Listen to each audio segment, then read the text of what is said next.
August last week మళ్ళీ ఒక letter వచ్చింది. ఏ ఇయర్ ఇది? 2003. ఓకే. వచ్చిన తర్వాత అది డాడీ రాసింది.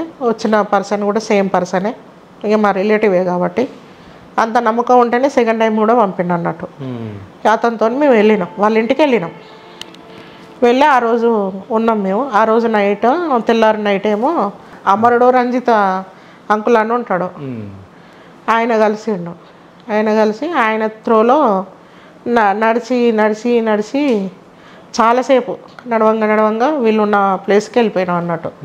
తీసుకెళ్ళినాక దగ్గర అక్కడ చాలామంది ఉన్నారు, 40-50 మంది అనుకున్నారు.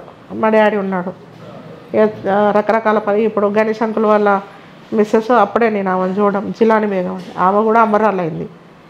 తర్వాత మొన్న సరెండర్ అయ్యాడు రమేష్, డీజీ గారి దగ్గర మొన్న సరెండర్ అయ్యాడు రమేష్ అంకుల్ అని చెప్పి, ఆయన కూడా అప్పుడే పరిచయం కావడం. అయినాక మేము డాడీతో పాటు వారం రోజులు ఉన్న తర్వాత డాడీ మమ్మీను చెల్లెని కూడా కూర్చోబెట్టి, మా ముగ్గురిని కూర్చోబెట్టి, ఇట్నుండి ఇటే రాండి ఉద్యమంలోకి, ఏ ఇంటికి పోవడం లేదని చెప్పి అన్నాడు. ఫ్యామిలీ మొత్తాన్ని ఆ టైంలోనే అన్నాడు. అంటే నేను ఓకే, మా మమ్మీ ఓకే, కానీ మా చెల్లె నాట్ ఓకే. అప్పటికి ఆమె 8th క్లాస్లో ఉన్నది. నేను రానంటే రానన్నది, నేను అస్సలుగా రానన్నది.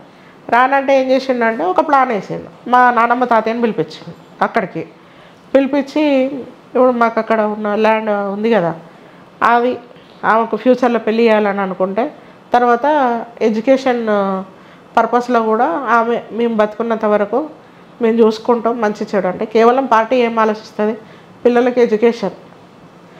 ఉన్న విప్లవకారులల్లో 10% మందికేమో ఇంటి దగ్గర పెళ్ళయి పిల్లలు ఉంటారు, మిగతా 90% ఉద్యమంలోనే పెళ్ళయి పిల్లలు ఆల్మోస్ట్ 99%, ఏ ఒక్కరికో 1% మాత్రమే పిల్లలు ఉన్న సందర్భాలు ఉన్నాయి. అయితే ఉన్న కాడికైనా కూడా ఏం చేస్తారంటే మంచి చెడు హెల్త్ ఇష్యూస్ ఉన్నా కూడా ఎడ్యుకేషన్ పర్పస్లో మాత్రం పార్టీ ఆలోచిస్తుంది.